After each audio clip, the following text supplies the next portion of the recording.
Hello guys! Welcome back again sa aking channel. And ngayon, nandito tayo sa farm. And pasensya na kung maingay. Kasi merong ng grass. Mowing, I think. So, punta tayo doon sa sa may fish pond. Kasi nandun yung mga bugimbilya nilagay ni Madam. And ito na nga din yung bagong arco niya na ginawa. Yan na guys! So, meron siyang nilagay dito na ano pa yan? Partial pa yan. Hindi pa yan ito na pala guys. Kasi ito, mamumulaklak din kasi itong mga bulaklak na nasa gilid. So medyo, kung titingnan natin siya, hindi pa talaga siya masyadong medyo makalat pa siya tingnan. Pero pag na yan guys, mamumulaklak na yan. Maganda na yan tingnan. So grabe, ang linis ng farm guys. Kung pupunta kayo dito, tingnan nyo naman yan napakalinis. Ayan. So, dito na nilagay yung mga bougainvillea. Wow! Ang ganda. Ang dami guys. Ang ganda talaga. Limutan kong pangalan yan. Excuse me. So, nakapalibot dito sa fish pond ay itong mga bumbels or mga bougainvillea na flowers. Ang ganda. Iba't ibang klase ng bougainvillea to guys. Sobrang ganda. Ayan. Dito naman tayo. Dito yung bonsai guys. So, bonsai na bougainvillea. Ang ganda talaga nito. Ayan. Diba? Nice. Dito siya nilagay sa center sa itong higaan na upuan. Hindi ko alam yan. And then ito na yung hanging cabinet or the divider. Ayan. Tapos na siya guys. So, yung unang plano nito is open sana ito para naman maganda pag magluto or merong view ba yung pagluluto namin. So, na-close siya. So, yan na yun. And then, ito lagayan ng mga condiments, mga canned goods and everything. So, pwede na ilagay nila Madam dito. Tapos sa taas naman yung mga special na mga tawag dyan, mga pot or mga kawali. So, dyan na ilagay sa taas, guys. Ayan. So, para naman dito sa pintura, lang daw yung ilagay nila? Silak or, tawag dyan? Kasi yung silak lang yung ilagay dito, guys. Hindi siya pipintura ng kulay puti or kahit ano ba yung kulay. Silak lang. Ayan. So, dito yung gas stove. And dito, luto. Tapos, ito naman, meron naman ganito. Pwede din dito magluto. So, dapat merong outlet dyan or pansakan. Ayan. Masyadong ang taas niya. Taas siya, guys. So, dapat, pag kukuha tayo ng gamit dyan sa taas, pa tayo ng upuan. Gamit pa tayo ng upuan. Nalilinas si Diva na gano'n. Maspas, guys. Ito nang request ni Britney guys na varnish para sa ating hanging cabinet.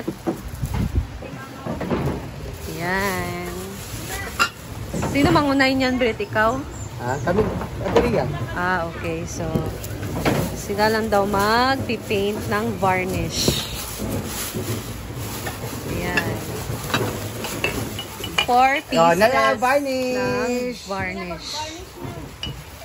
Sisimulan na nila ang pag-varnish sa ating cabinet.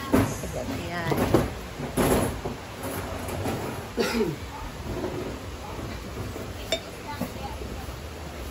Black Shimas!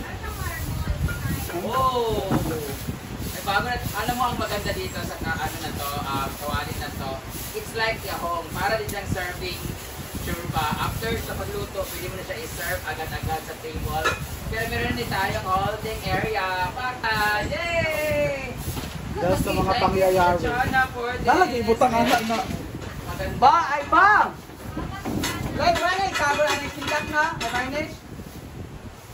Wala na na, medyo ng 5 lang. Okay. Mag-paint mo na kami ha. Namin na namin i-display sa bagong cabinet. Diba? Ngayon, ilalagay naman siya nila dito. Pero mag-varnish mo na sila. Ang ginagamit, doon sa taas. Anong gagawin mo na kayo? Sabi nila na maurot taron ha? Hani man yung uban. Ilan na maurot taron ng upat ako? Kaya nagbabalit ng upat. Ako. Upat, hindi na maurot taron. Murawa ha. Murag naman niya. Murag dagal.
Dali na ko, please.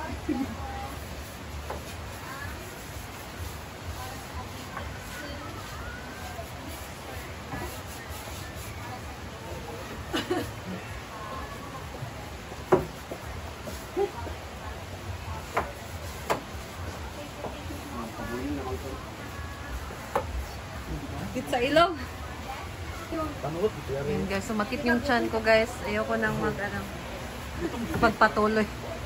Sila na. Malapit na siyang matapos. Kaya naon sa mo ato. Sabi itin. Ito na si Batingting. Kumain na kanyang lunch. Wow, munggo! Brunch na niyo. Ay, brunch mungga. You're in your fasting era. Dasad. Pero naggabi yung pagkaon na kung dahil. Si Diva na lang nagpatuloy guys. And yan na lang yung mga nasa gilid-gilid. Daw ka rin, pwede nilikuan yung... Uy, si Britney ano?